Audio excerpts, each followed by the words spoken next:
Assalamualaikum warahmatullahi wabarakatuh.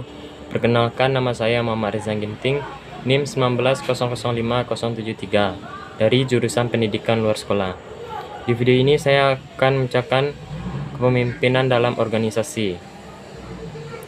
Baiklah, yang masuk pada materi pertama, yaitu apa itu kepemimpinan dalam organisasi. Apapun posisi kita di sebuah organisasi atau perusahaan, kepemimpinan pastinya sudah sangat akrab di telinga kita masing-masing. Dapat dipastikan, hampir semua orang ingin memiliki keahlian dalam kepemimpinan yang baik, atau setidaknya berharap berada di bawah manajemen kepemimpinan yang benar.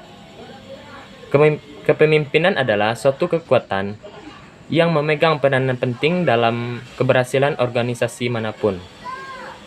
Logikanya, tanpa hadirnya kepemimpinan yang efektif, organisasi manapun akan kesulitan untuk bekerja secara efisien. Mengapa demikian? Karena salah satu tujuan kepemimpinan dibentuk untuk meraih tujuan yang sama dan satu secara bersama-sama dengan anggota tim lainnya. Dengan kata lain, penting bagi kepemimpinan tersebut untuk dapat mengendalikan semua anggota tim agar melangkah ke arah dan tujuan yang sama. Bagaimana dengan pengertian kepemimpinan dalam organisasi? Kepemimpinan dalam organisasi adalah suatu pendekatan manajemen yang mana setiap pemimpin membantu untuk menetapkan tujuan strategis bagi organisasi, dan di satu sisi, para pemimpin juga memberikan motivasi secara individu di dalam kelompok agar semua orang di dalam organisasi berhasil dalam melaksanakan tugas dan tujuan yang diharapkan. Kepemimpinan dalam organisasi tradisional.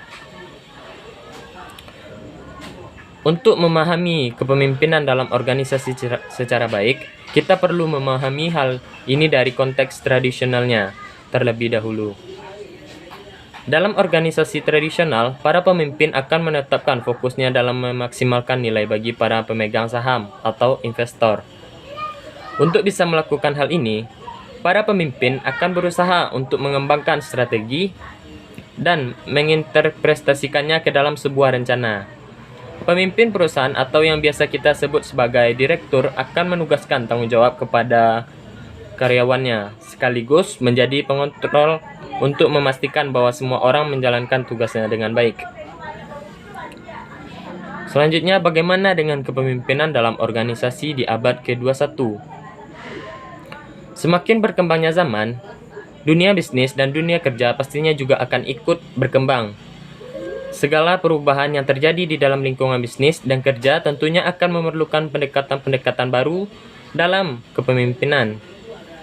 Beberapa pendekatan yang baru harus fokus pada penciptaan nilai-nilai bersama yang bukan hanya penting untuk para pemimpin dan pemegang saham, namun untuk seluruh lapisan organisasi.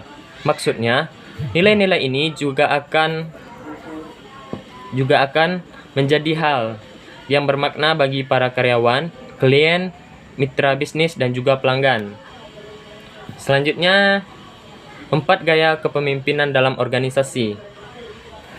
Dengan kata lain, fungsi kepemimpinan dalam organisasi di abad ke-21 harus transparan bagi semua pihak yang terlibat.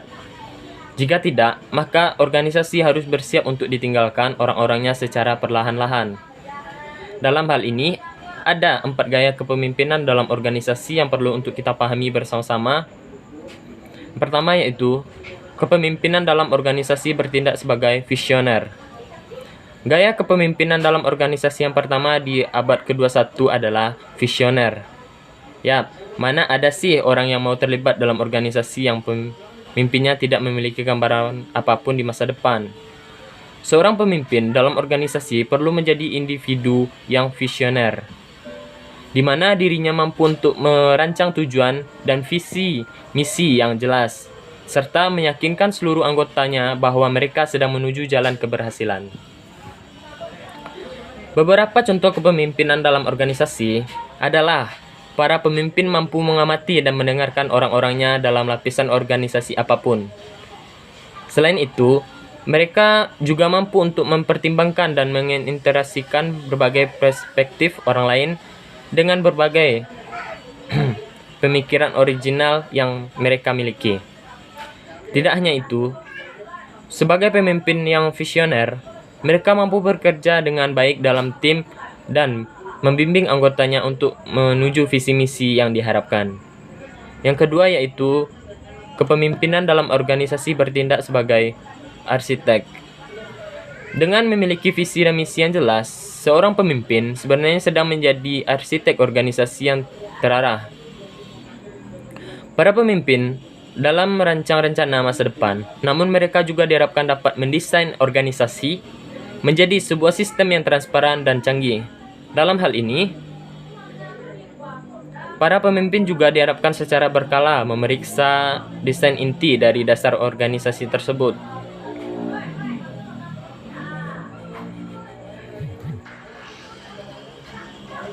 Bagaimana cara meningkatkan produktivitas dan motivasi karyawan, dan lain-lain. Peran kepemimpinan dalam organisasi abad ke-21 harus mampu menjadi arsitek yang tangguh dalam membangun model bisnis di dalam organisasinya. Yang ketiga yaitu kepemimpinan dalam organisasi bertindak sebagai katalisator atau katalis. Sebagai seorang pemimpin di dalam organisasi, terutama di abad ke-21, para pemimpin dituntut untuk memiliki gaya kepemimpinan seperti katalisator atau katalis. Dalam hal ini, gaya kepemimpinan katalisator perlu melakukan hal-hal seperti berikut. Pertama yaitu menyingkirkan segala hambatan yang dirasakan oleh anggota tim dan mendukung ide-ide cemerlang mereka agar menjadi kenyataan. Kedua, membina hubungan yang baik ke seluruh lapisan organisasi. Yang ketiga, membantu orang-orang dalam menghubungkan apa mereka kerjakan dengan visi dan misi organisasi. Yang keempat, itu membangun lingkungan kerja yang inklusif. Dan yang terakhir, membantu meningkatkan motivasi karyawan. Dan yang selanjutnya, yang keempat, yaitu kepemimpinan dalam organisasi bertindak sebagai pelatih atau coach. Kepemimpinan dalam organisasi akan terasa tidak lengkap jika pemimpinnya tidak bertindak sebagai pelatih bagi para karyawan atau anggota timnya. Ketika seorang pemimpin berhasil membimbing para anggotanya untuk mencapai tujuan organisasi yang diharapkan, maka secara otomatis organisasi tersebut akan lebih mudah untuk mencapai kesuksesan. Tidak hanya itu, para karyawan juga akan berpikir lebih strategis dan mencoba mengasah kemampuan mereka untuk bekerja lebih baik dalam kolaborasi yang harmonis. Yang selanjutnya yaitu keutamaan kepemimpinan dalam organisasi yang efektif.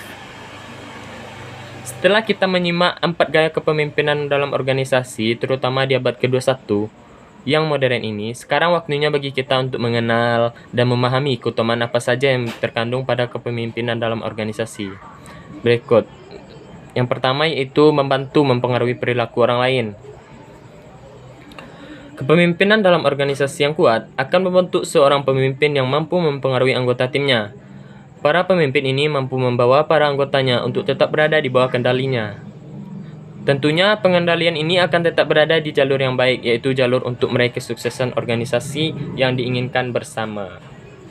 Yang kedua, membantu dalam menyelesaikan konflik secara efektif. Kepemimpinan dalam organisasi yang efektif menuntut para pemimpin agar mampu menyelesaikan konflik atau permasalahan seefektif mungkin.